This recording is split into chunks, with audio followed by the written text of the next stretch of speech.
Well, hello again. Welcome back to Classic Dirt Bike TV, and I hope you enjoyed all of that racing footage and the bikes that we posted from this year's 2024 Revival Scramble. That was, of course, my first outing of 2024, and we still have quite a few events to attend this year, so look out for more of the same coming soon in the weeks and months to follow.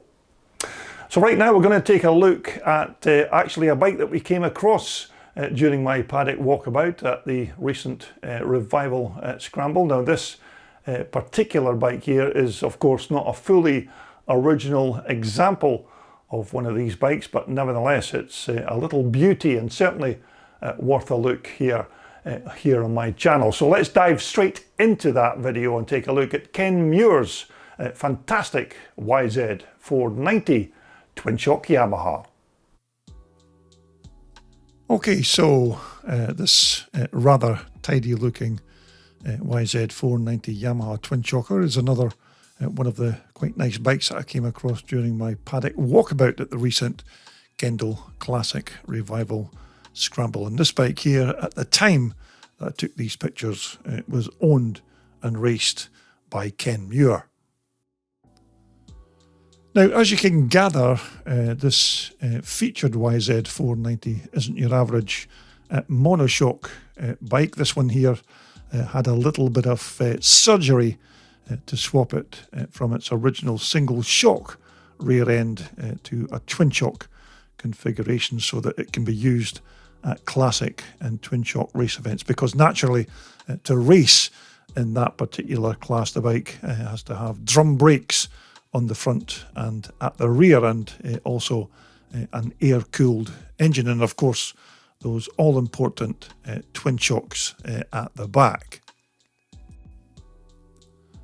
Now, I do know that all of you YZ490 purists out there who just love to keep your old Yamahas in their stock original kinds of condition will be absolutely raging to see that one of their beloved YZ chassis has been cut up to transfer it into this kind of twin shock configuration, although these kind of hybrid conversions are certainly nothing brand new, because riders have been doing these kind of transformations for years now, and other monoshock bikes like the 83 or 84 CR 480 and 500 Hondas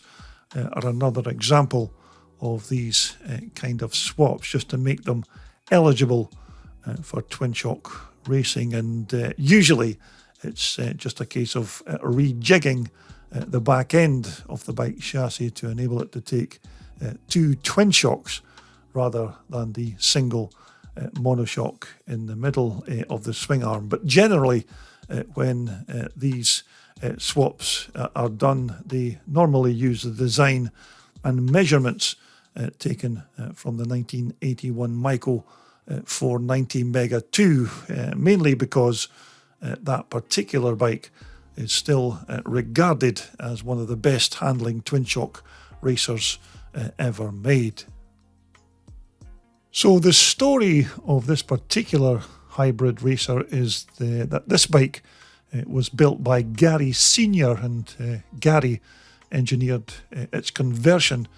to a twin shocker, and this was all done so that American professional motocross racer Mike Brown could race this bike at the coveted Vets MXTN event at Farleigh Castle. And as you're probably already aware, Mike Brown had not only won many major championships in his day, he was also the 2001 AMA 125 motocross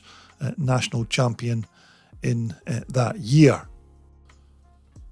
But basically, to turn the original YZ490 Monoshocker into a usable twin shock racer, it normally involves a little bit of surgery and fettling to the back end of the chassis, whereby you weld on a pair of top and bottom shock mounts and then take the original single shock Yamaha swing arm and then cut it up and then put on a bit of a dog leg on it, and then rejoining it as we have here on Ken's bike, where you can immediately see that this one here's been quite professionally engineered, and I can only say that the guy that did the alloy welding on this part has without doubt been attending all of the top welding courses, because the alloy welding on this part here, as you can see, is first class. But as I mentioned before, the actual length of the swing arm and that dog leg angle and the angle and positioning of those twin shocks are all measurements that have been taken from the 81 490 Mega to Michael, because without question that particular Michael chassis build and design is still considered the best handling twin shock bike ever built.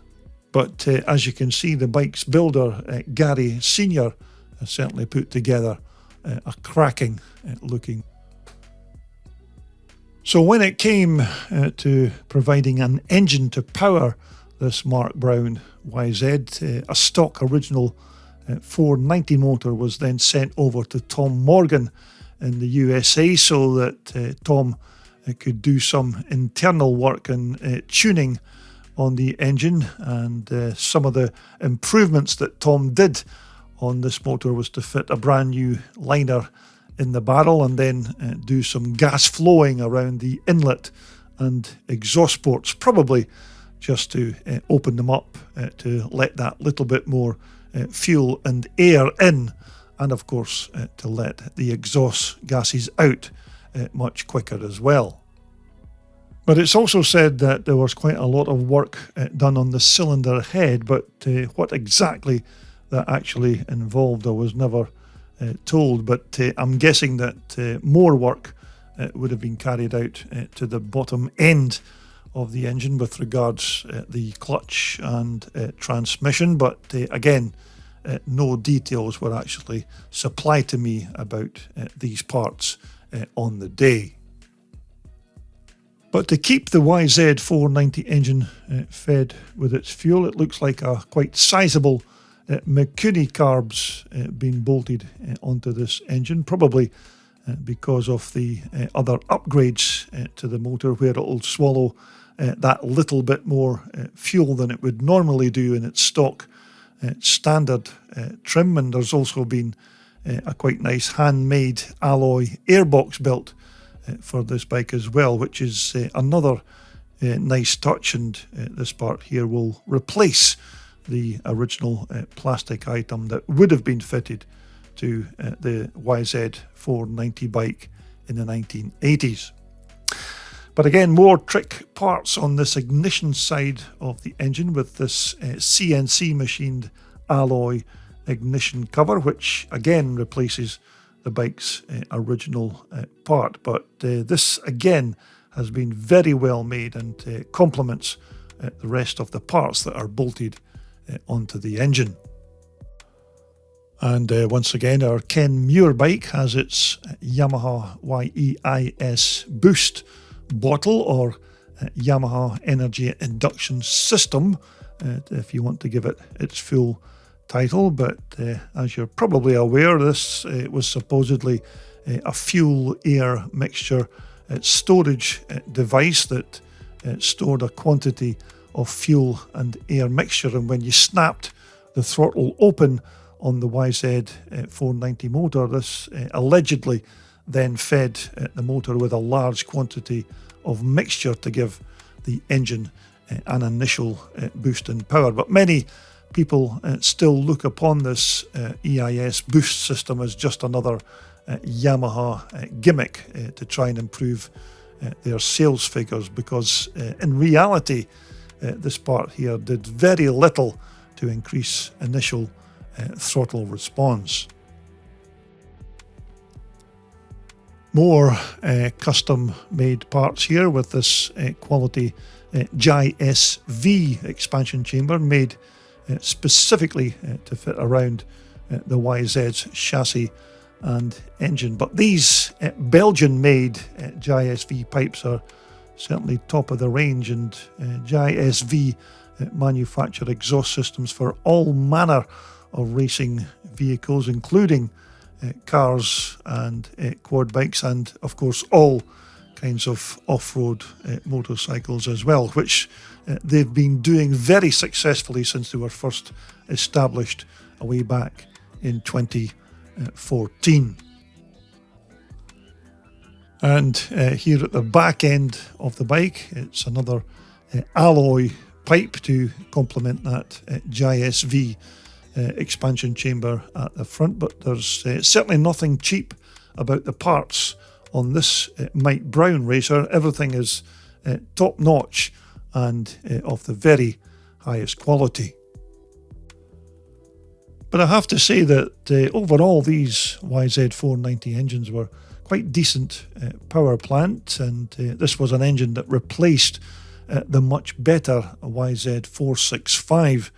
that had gone before. And although these 490s were powerful enough when they were running right, they did have a little bit of a reputation for being a bit difficult to start. And some say that these motors also vibrated like a road worker's jackhammer, but on the stock standard engines, these were a bit tricky to get them all jetted just right with the proper mixture settings, etc. And other small niggles like things like air leaks and dodgy ignitions were also on that list. But if you spent some time getting all these bits and pieces sorted, then you could still end up with an engine that was both powerful and reasonably reliable. So as we move on to the front end, as far as I'm aware, this is the proper Yamaha YZ490 front forks on this bike. And as I remember, I think these were 43mm units back in the early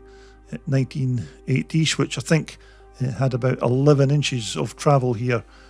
at the front. But again, I'd expect that the forks on this Mike Brown bike have probably undergone some kind of internal upgrades with regards maybe revalving and stronger springs fitted, because I expect that stock standard suspension wouldn't be good enough for a top class racer such as Mike Brown. But when these 490s came out in 1982, there was very little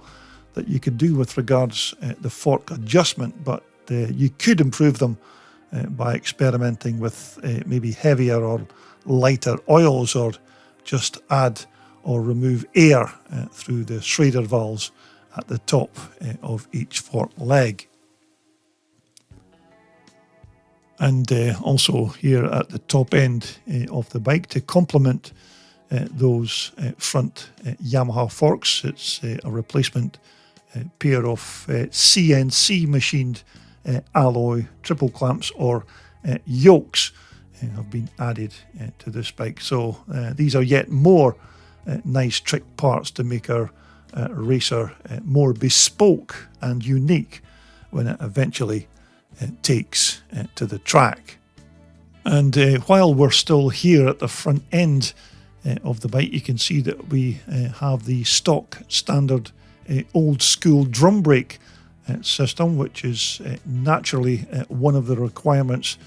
to enable this bike to take part in Twinshock racing. So this is one of the parts on this bike that you can't modify, but as I recall, these stock standard drum brake stoppers were still good enough to slow and eventually stop our YZ, because of course these were your braking systems of their time, and hydraulic disc brakes were still yet a couple of years away. But moving on to the rear suspension system on this Ken Muir own bike, it's a pair of top quality Swedish made Olin piggyback shocks, which is only natural that if you're a top racer that you'll want the very best of materials bolted onto your race bike. And these Olin's units are certainly up there with some of the best shocks that you can buy. Now, the lean angle and of course their position on both the chassis and that re-engineered alloy swing arm are again identical to the layout and configuration of the coveted 1981 490 Micro, of which the entire suspension setup on this bike is based upon. Now, these gold anodized alloy wheels are of course replacements to the Yamaha originals, and these wheels have been all relaced onto the original hubs with a set of heavy duty stainless steel spokes. But as we move up onto the bike's fuel tank, which at first glance may look like it's just another stock plastic item, but this tank here is actually a custom made alloy fuel tank that's been painted white to match the rest of the bike. And I expect that this fuel cell also will have had some kind of increased capacity to the standard fuel tank due to the longer races that it'll encounter at Farleigh Castle, because as you know, these YZ490 engines did tend to swallow a pint or two of gas when they were being worked hard on the track.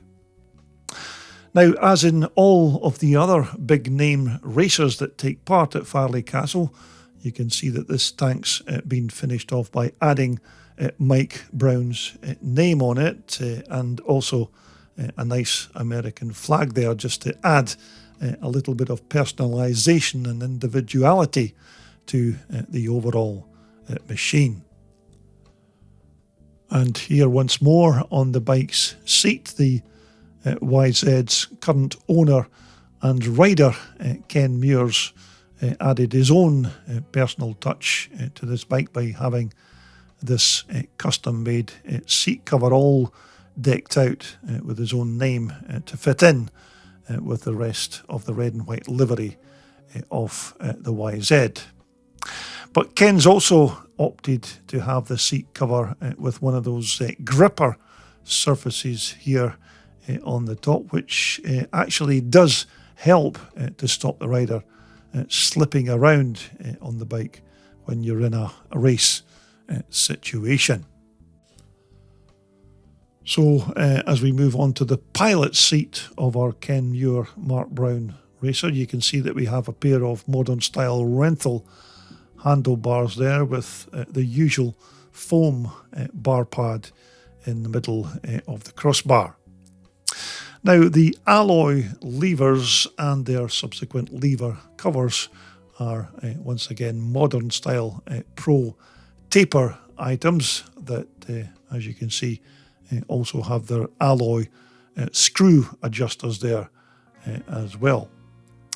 But that throttle gasser and of course all of its associated clutch, brake and throttle cables are all